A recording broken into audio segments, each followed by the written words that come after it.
Virgil C. Summers Generating Station has been in the news lately, and here are my thoughts on what is happening there and why it is relevant.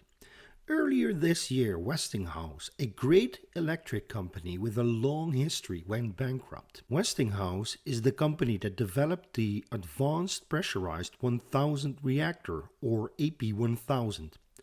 In the world of pressurized water reactors, the AP1000 is one of the final iterations. It has several additional features in terms of safety and requires less materials to get built than its predecessors. I think that it is a good reactor design which we need as a stopgap technology. What do I mean by stopgap? We have to bridge a sizable gap from this side, where we are dependent on fossil fuels, to the other end, where we get our energy from fission, perhaps fusion, and some renewable technologies. Back to the tragedy unfolding at VC Summers Generating Station. VC Summers is situated in South Carolina. Currently, one Westinghouse 3-loop pressurized water reactor rated at 1000 megawatts is operational at VC Summers. This unit was finished early in 1984. It delivers roughly 8.5 terawatt hours of clean and reliable energy each year. And this means that it has a very high, well above average, capacity factor for a nuclear power unit. In 2013, a consortium of SCE&G, Santee Cooper, and Westinghouse started construction on 2 additional reactors at the VC Summer Generating Station, each an AP1000. There are 2 major implications here apart from the cost aspects. The first one is that these reactors were expected to run for about 40 to 60 years. In this time frame, these 2 reactors would have generated about 640 to 960 terawatt hours. Since the carbon dioxide equivalent rate per technology is based on a low age estimate, I will take the minimum emissions profile for a nuclear plant.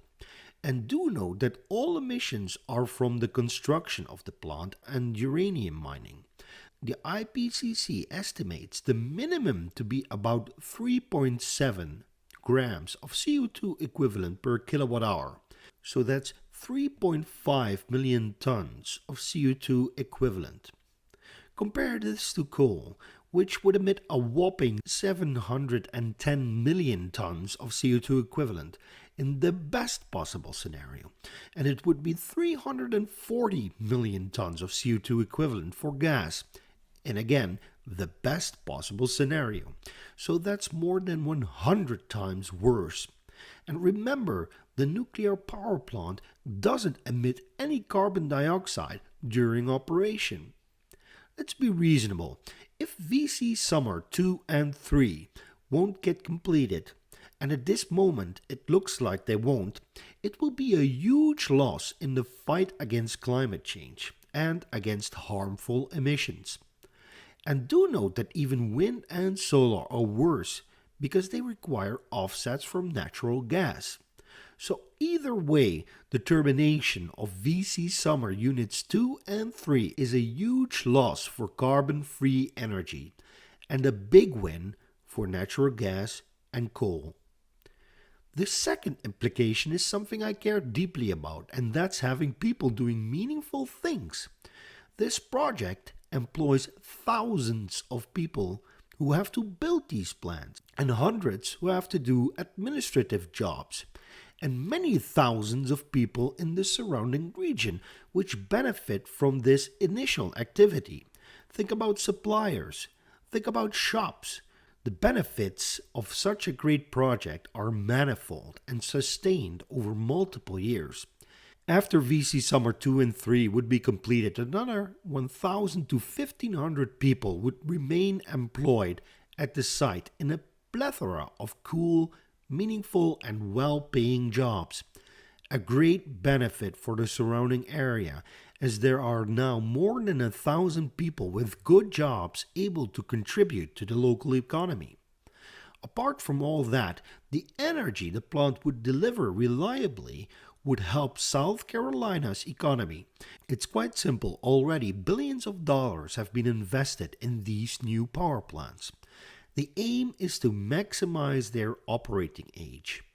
Suppose they generate a combined 1,000 terawatt hours, and the construction cost would top at, say, $25 billion. The construction costs spread over those 1,000 terawatt hours would end up costing the consumer 2.5 cents per kilowatt hour, whereas not completing these and building coal and gas power to offset the loss will cost the consumer much more than that, meaning they would have to pay for the loss of VC Summer 2 and 3 and the construction of the other plants and the fuel cost, etc., etc., etc.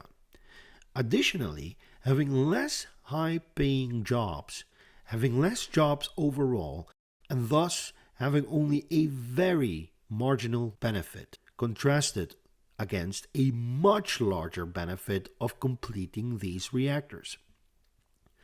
I hope that legislators in South Carolina and perhaps even in Washington see the termination of VC Summer 2 and 3 for the multiple-headed dragon that it really is, and find a way and partners to finish it. At this moment, the climate and the local communities in South Carolina are the big losers. Thank you for watching.